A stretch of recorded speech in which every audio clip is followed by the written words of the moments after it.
um, was his loss of life worth it? And the answer is yes. I mean, he made a sacrifice. He jumped in the ring and said, "Stop this," not knowing what would happen.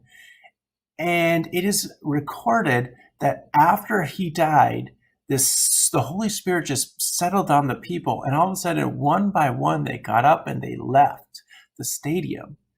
And see, so a lot of us might say, well, his life was wasted. I mean, he was young, he jumped in the ring and he died, and that's tragic, but is it worth his sacrifice to completely change a culture?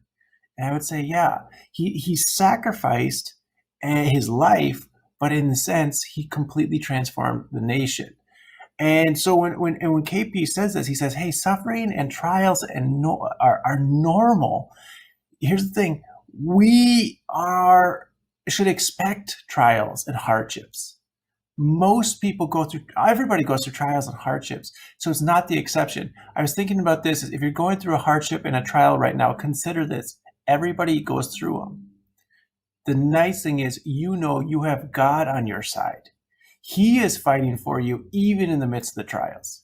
A non-believer will still go through the exact same trials, but he doesn't have necessarily God fighting on his behalf or her behalf.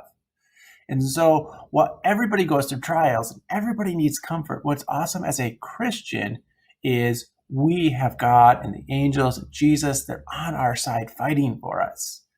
And so suffering and hardship and loss is normal. It's one of the ways that God really grows us is in those spiritual hard times. When it's easy, we don't typically turn to God, but when it's difficult, it's when we turn to God and we truly grow.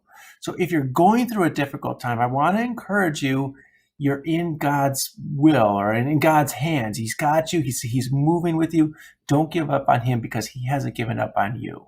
Okay. So suffering, I think KP hits it right, is in trials is normative to Christianity as well as the rest of the world. So don't give up on God because he's fighting on your behalf.